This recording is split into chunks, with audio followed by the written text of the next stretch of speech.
Well, hello and welcome to the Informed Traveler Podcast, a weekly travel podcast where our goal is to help you become a more informed traveler.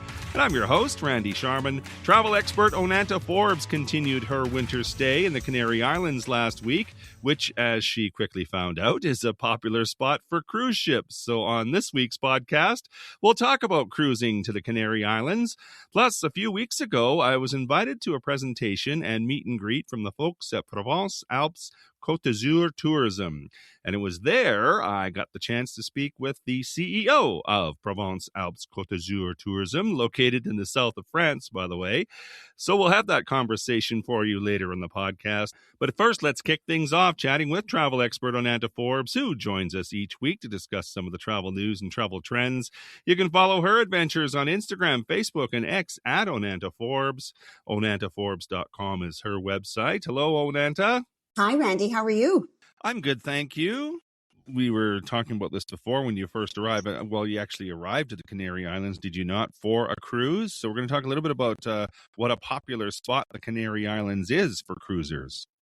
It is. And every beginning of the year in North America, we have what's called wave season.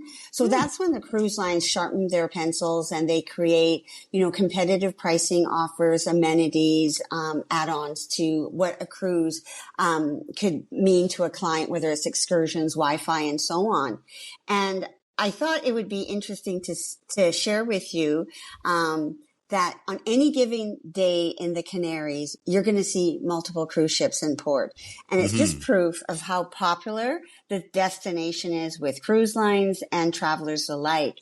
And so we came on Regent Seven Seas. And we went for one day. We went to where I'm at right now, Lanzarote. And then we also went the second day to Tenerife. Two different landscapes, different flavors of the beautiful archipelago that this is. And also, though, not just Regent comes here, Celebrity comes here, Royal Caribbean, Canary, Holland America. So a lot of names that our listeners will recognize and probably travel on, right? And interestingly enough, a lot of cruise lines that are more popular from Europe, like European cruise line, like Costa, Fred Olsen, German cruise lines as well. So you get to see other ships that you may not see in your usual sailings. And then so you're kind of thinking that, Canary Islands is just another beach spot, but it really isn't. We've talked about how genuinely exotic it can be with its volcanic landscapes, the forests, the ruggedness of the coastlines and the beaches. And again, it's all wrapped in year-round mild weather. So it's nice to come here. Not to say that sometimes you have to bundle up, but it's nice to be here. It's all relative, right? Yes, it is. Yeah. And it's quite, different in a way. It kind of has a wilder feel because of all that, what we just, shared with you, but also because it's still got like great historic towns and the port cities are fun and it's got good food as well. So interesting to be here.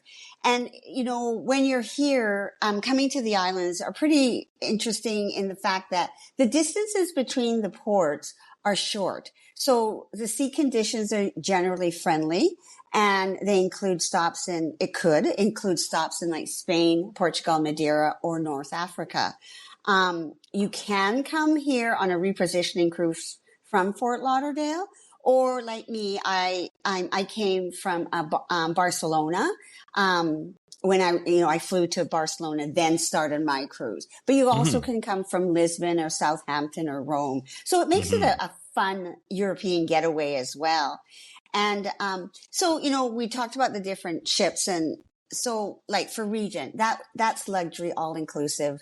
They include the shore excursions, fine dining. Celebrity, it's pretty contemporary luxury, great service and enrichment. Royal Caribbean, big ship, lots of onboard energy and activities, right? Yeah. And like Holland America, they're destination focused, got good cultural programming, and you worked on them, so you kind of know that, right? So when you think about it, you can island hop. So we talked about Tenerife, and that's probably a favorite first stop for many of the cruisers. You dock near Santa Cruz de Tenerife, and you can instantly feel the energy. The city has great plaza, cafe-lined streets. It's all worth exploring on foot. And then outside the city, like I took an excursion, we went to Spain's tallest peak. And it's kind of surreal because we talked about like it's snow capped at times, but then you could be at the bottom of the island and look up, see it, and you're on a beach. So it's really quite neat. And then you can stroll through like UNESCO listed towns like La Laguna, great for history lovers. So Tenerife is good with regards to that. And then you have Lanzarote, and there's an architect called Cesar Manique. And because of him, the island blends a lot of nature and design, and the capital city is walkable, lively. It's got lots of cafes and galleries. And then we also took a short excursion with our cruise line, and we went to the volcanic park, and it's really interesting. Even if you are staying here on a land-based holiday, I would go to this volcanic park on a tour because the lineups are incredible if you go on an individual basis, like in your own car. And then you have to wait before you even get in. And then even looking at the park in general, you then have to board a bus to drive through the different landscapes. You can't go on an individual basis driving through. So it's very controlled, but man, you do not want to be caught in the lineup to get in. And I think that some of the residents get quite annoyed because they're trying to get to work, right? And here we are. Right? Yes, and here we are. And then there's an island called La Palma, and it's actually known as La Isla Bonita. And it's very green, very dramatic, very intimate. And it has actually had volcanic activity in the recent years, but it's very open, very welcoming. The capital, Santa Cruz de la Palma, it just oozes charm with the historic architecture and the volcanic stone churches. And it's funny, like there's a lot of rock, right? Because that's what the island's based at. You pick up the rock, it's actually quite heavy. So it's not like, don't be packing it and taking it home with you. Showing your grandkids, this is what grandma saw. Like, don't do that. So, it's, and there's some little islands, like El Hierro, and I'm going to say it wrong, so I apologize. It's a UNESCO biosphere reserve. So it's known for very dramatic sea cliffs. The landscapes are very carved by the wind that's here and the serenity. And then there's La Glacio, that has no paved road and, with just white sand, volcanic hills, and just a real sense of escape. So it'd be kind of neat to see those islands too, because it's just really off the beaten track. And as we talked, like, when you come here, it's a very nice climate year round. So you're going to enjoy that. The rain is limited, like really, like I haven't been in a downpour, more spitting than anything. And, for us as North Americans, we're escaping the snow and the cold. So it feels like a good balance here. We like it. And then, what should you pack? I think light layers. Daytime is usually warm, and when the sun is out, it's lovely. Do expect a wind. I think the area we're in is called Breezy Tequezy, and it is breezy. And, for the evenings, it can get a little cooler. So light sweater, comfortable walking shoes, and really high quality sun protection, because the Atlantic sun can be strong. You don't think so, especially people who think that, it's cloudy, you're not going to get any UV. You're going to get UV. That's what I think anyway. These are my thoughts. And then if you're planning nature hikes in a volcanic park, a light rain jacket is probably a smart idea. As far as, a fun time to be here, if your cruise lines up with late February to early March, you're in for carnival season. Oh, especially right? Especially spectacular in Tenerife. And the celebrations rival like Rio in scale and in spirit. And then you get to know a little bit more about the first inhabitants. And that adds a depth to your visits across the island. Because I always think you should know where you're going and why it's so nice and why it was created to the point where you get to enjoy it. And on port days, get up for the sunrise. Like it's pretty neat because I have to say the first morning I was here, I opened my window in my bedroom and there was a celebrity cruise ship cruising into port. So like, oh, that was kind of cool. And then, so it watching from the ship cruise into a Canary Island port, you see the volcanic peaks kind of rising from the sea in the morning light. It's kind of it's worthy of an early alarm. So get up and do it. Yeah. But there's lots of different activities for people to do taking a cruise to the Canary Islands. Lots of different itineraries to choose from too, it sounds like. And I think we kind of forget there's lots of European cruise lines that we in North America don't really. Well, I suppose if you really wanted to, you could book a cruise there, but we don't have the same kind of access to as we do to the other cruise lines like Celebrity Princess, Royal Caribbean, those types of cruise lines, right? Right, absolutely. And, the world's a big place and it depends too. Like maybe you're doing a long stay here and then you do go on one of those European cruise ships. So it's a different experience as well, but it's also, I've heard people go on cruise ships that are based out of Europe, Germany, and so on. It's a different mentality too, like North Americans being on a ship versus Europeans, like the queuing system, yes. The cultural just differences certainly stand out. Oh Put it that my way. goodness. Yeah. Yeah. So you do have to be prepared for that because, Canadians and North Americans in general are polite. They recognize queuing and lining up and, this and that. And sometimes it's not always the same in other cultures. I would be curious to know, because you mentioned a lot of volcanic landscaping around the Canary Islands. What color is the sand on the beaches? That's a good question. So you see black sand beaches and you Yeah. see golden sand beaches. And the golden sand beaches is fine. Like it's amazing how it's soft and very cushy. And then the black sand beaches are pebbly. Like if you've Yeah. ever been to Iceland, those are that's what it reminds me of. Those like pebbly and such. And just the force of the wind and, the waves crashing into the landscape carves the landscape out in really unique and interesting ways. And I think that's part of the charm too, is seeing that different landscape. Yeah, it's quite I found amazing. the reason why I ask is if anybody has been to Costa Rica or some of the Central American countries that border the ocean, depending on where you are, you will see black sand beaches in those areas too, and it's just different. It's just so different from the white sand beaches or the gold sand beaches. Yeah, it's quite lovely. And, today when we're out for a walk, once the sun's out there, people just go and enjoy the sun. Like, it doesn't matter if it's a little cool, the sun's out. And honestly, wear sunblock. It's a strong sun.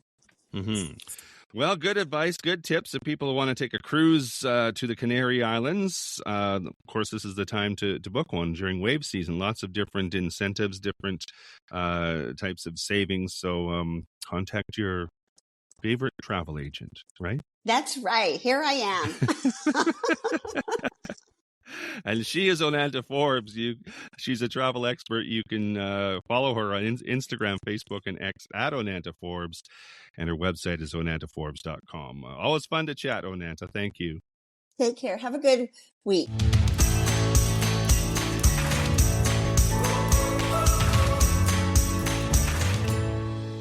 This is the Informed Traveler Podcast. I'm Randy Sharman. Just want to remind you of our website, theinformedtraveler.org. That's where you can find our contact page if you have any questions or comments about the podcast. You can also email me, too, with any questions you might have. My email address is randy@theinformedtraveler.org. And you can check out our social media pages, too, at facebook.com/informedtraveler, Instagram @informedtraveler, or on X @informedtraveler. That's where you'll find a number of videos and reels from our adventures throughout the year and audio clips from our past shows. Plus, you can sign up now for our monthly newsletter. It's released at the beginning of every month. Our February issue is available now. Just go to our website, theinformedtraveler.org, click on the newsletter button, and it'll take you right there. Or, better yet, you can subscribe to it and have it arrive in your inbox each month. So a few weeks ago, I was invited to a presentation and meet and greet from the folks at Provence-Alpes Côte d'Azur Tourism. And it was there I got the chance to speak with Loïc Chauvelin. He's the CEO of Provence-Alpes Côte d'Azur Tourism, which, by the way, is located in the south of France. So we have that conversation for you now. Let's start with the three areas that you're the CEO of, Provence-Alpes and Côte d'Azur in the southern part of France.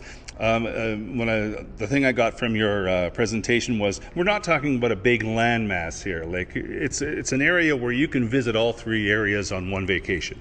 Yes, that's right. That's I think the main point of our destination. I mean main point worldwide, because I'm not sure that it does exist another destination like us with all the diversity of activities we can do in the same day, and that's why we are here to explain how visitors can discover our destination not as just a point between a European tour, for example, but real during 2 weeks, summer holidays or winter holidays, to discover plenty of activities and landscape.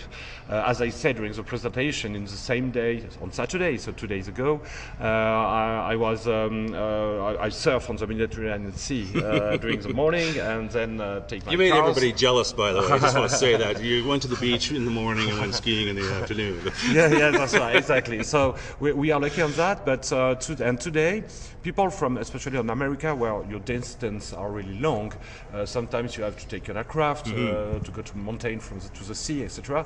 And today people do not really understand that Provence and Côte d'Azur are totally close together, neighborhood, and then there is also the Alps. And these three main destinations, Provence, Alpes, Côte d'Azur, on reality is the same region, and you can do from one point to another one. It's only 3 hours drive time maximum.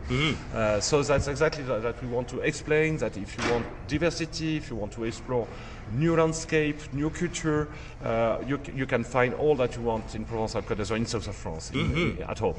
Well, yeah, I think you're right. I think as North Americans, especially Western Canadians, we do have a sense that everything is so far apart, and it's not necessarily the case, and it's pretty cool that you can go to the beach on the same day and go skiing if you really wanted to. Exactly. And another point we want to underline is the seasonality. We are really interested by Canadians because if we compare with the French people, for example, or European people who enjoy our destination more during summers than the rest of the year, Canadians used to travel to Provence-Alpes Côte d'Azur, I mean during spring, autumn and summer as the same season, and we can also increase during the winter, especially for ski. And today it's really interesting for us to get your visitors, because it's better not to get more tourism, but to get a better tourism. When I'm talking about better tourism, I mean it's not only on numbers, but it's to get a better flow, a repartition flow of tourists on geographical in our destination, but also during the time, and I go back to the seasonality. I wrote down another kind of destination. I hope I wrote that correctly. What does that mean? Like it's another kind of experience, another kind of destination? I think that we want to show is today tourism can be an issue for some people. in certain parts of the world, and in Europe, for example, you can have some issue between inhabitants and tourists. And in our way, we communicate a lot to our inhabitants just to explain how it's important to continue to welcome tourists. And for that's why we want to totally avoid peak of frequentation during summer or too many people in the same place. For that, we organize a lot of innovation by digital or by our promotion, just to get the better flow of tourists all year round and everywhere in our destination. And today it's quite a good result because all the increase we get for 10 years now is totally outside summer. And people really enjoy, our inhabitants really enjoy tourists. And another point on tourists, which is really important, is we are all the time speaking about economy, about business of tourism, but by the geopolitical worldwide we have for some months or some years. Today we have to push something important about tourism, which is soft power. And tourism, it's the exchange between culture, the exchange between people, and you by tourism you learn about other culture, other visitors, and it's a peace factor. Yes. So absolutely. Today, of course, we are here to make business, to get everybody at the same table and nobody only on the menu. And if I'm talking like that, it's just to show that tourism is just amazing, and that's, I think, the best soft power we can have in our hearts. Well, I think you're correct. I think from the traveler's point of view, too, it's about the experience. It's not just about numbers. And for the locals, too, you have to respect that this is where they live. So you don't want to overrun the locals, right? And it's because there's this careful balance, right, where you want to have tourism, but you don't want to have too much tourism where it affects not only the locals, but the people that are traveling there and the experience. Exactly, you are right. And something interesting with Canadians visitors is that you like our culture. You like our gastronomy, our wine, our heritage, and then we want to show them to you and to explain, to invite you to get an experience like Provence-Alpes people or Alps people from the Alps also in our destination. And today our inhabitants are really happy to make a pétanque game with visitors, or to explain a recipe, a cooking recipe, to make tapenade, for example. And that's exactly the way that we want to manage tourism in the south of France. Let's just talk about logistics now. I think when people think France, they think Paris. That's the starting point, and it's easy to get to the southern part of France from Paris, or if you wanted to, you could fly direct from Montreal into some of the areas, right? Yes, that's right. Of course, usually new visitor, newcomer to France really want to go to Paris. That's the first step. But after one trip or two trips, they start also to stay the time in only one region. And today our strategy is especially to show how all the things they can do in the same staying in south of France. Because if you take just a local destination, Aix-en-Provence, in the heart of Provence, it's 1 hour drive time to Côte d'Azur, 1 hour drive time to the Alps, and half an hour to all the best spots in Provence. So if that is on renting, house rating, or in a hotel, everything is possible to get a perfect holidays during 2 weeks without to have taken an aircraft or a flight every 3 days, or to take a bus or a car. No, it's very easy to get quiet, wellness, and also take a good curiosity about all the activities and experience you can have. Obviously, the Alps are the Alps. They're mountains, the mountainous region. But talk about like the differences of the three regions. Provence is really the land of little villages, fresh food markets, a lot of painters also, like Cézanne, Van Gogh. They really enjoy the Provence.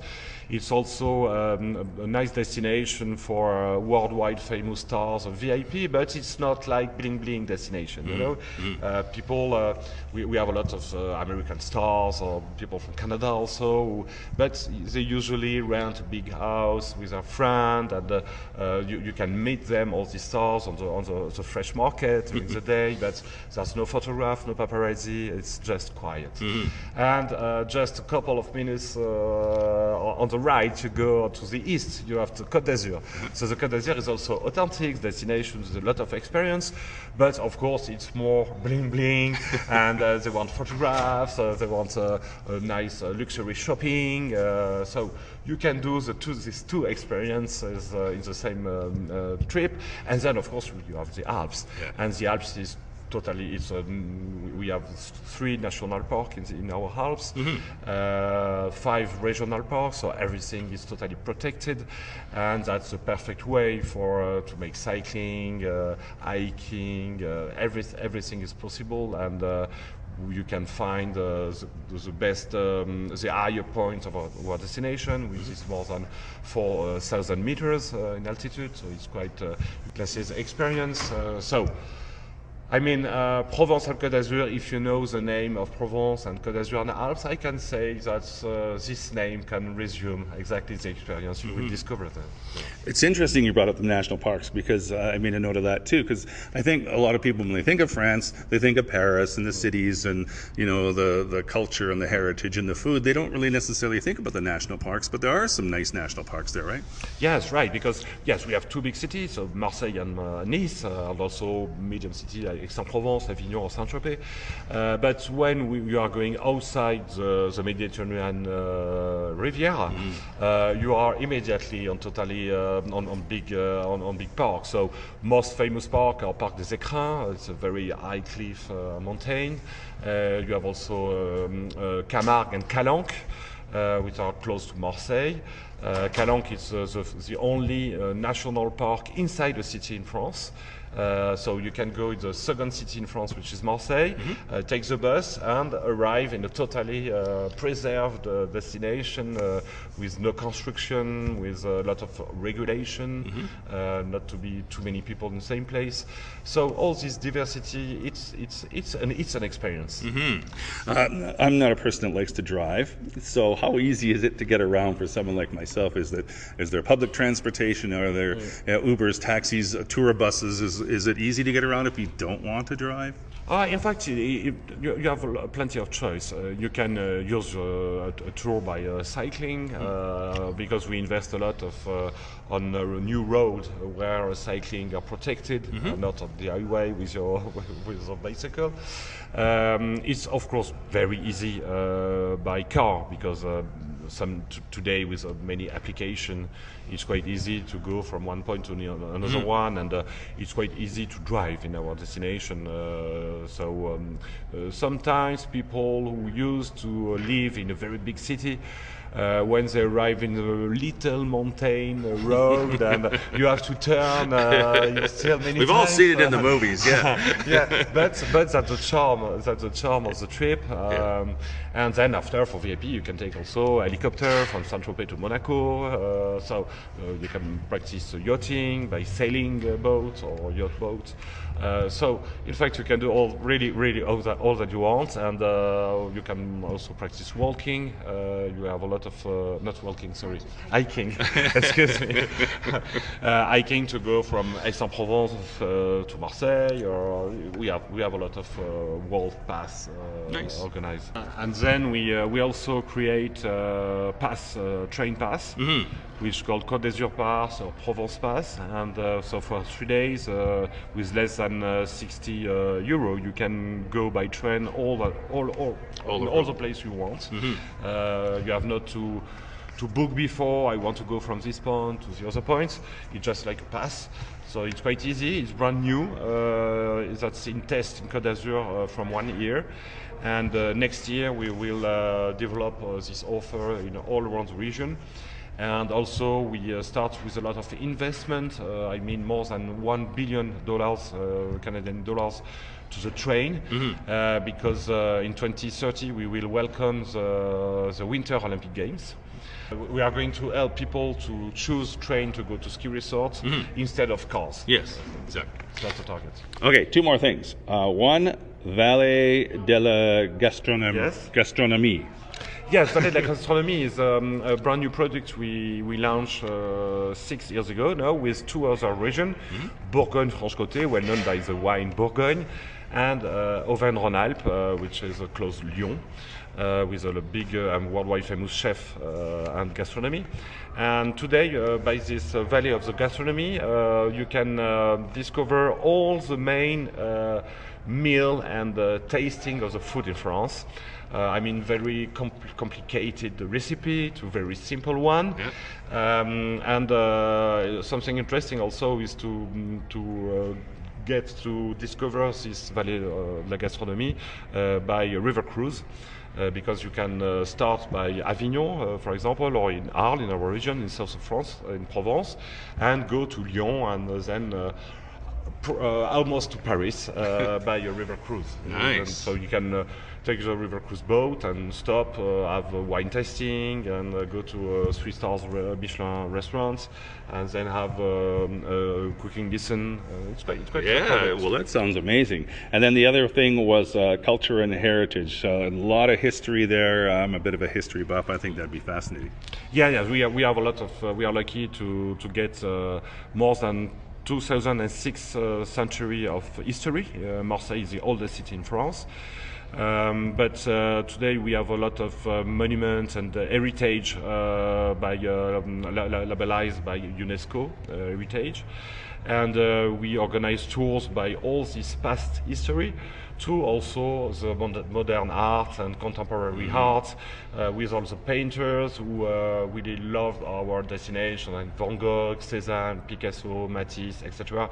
And you have a lot of museums like that in our destination. So from more than 2 millionaires to all the street art today, you can also, by your cultural, get a very good experience. I'm going to put you on the spot now. On your day off, what do you like to do? Where do you like to go? I see who wants to come with me. So with my daughter, for example, they really want to mix hiking on the sea, which is 10 minutes by my house, and then have a quick shopping in Aix-en-Provence. And with my wife, some friends, we really like to enjoy electronic festival or to have dancing in our city center, and with some of my friends or by myself alone.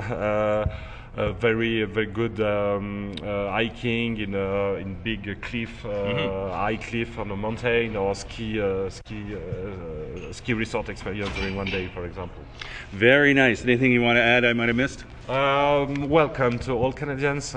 We really appreciate your humor, all the interest you have to our destination, and we are proud to share all the love we have to our gastronomy and destination, to give the best experience you can have for a trip. So welcome to Provence-Alpes Côte d'Azur.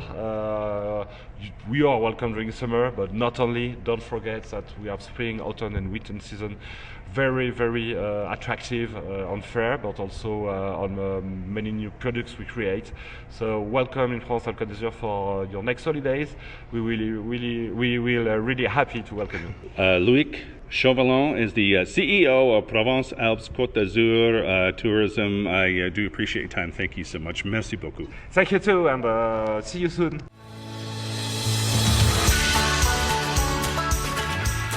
And that is our show for this week. If you have comments or questions, we'd love to hear from you. If you have a show idea, send that along as well. My email is randy@theinformedtraveler.org. And if you like what you heard, tell a friend. You can check out our website too at theinformedtraveler.org. In the meantime, thanks for listening, travel safe, and be an informed traveler.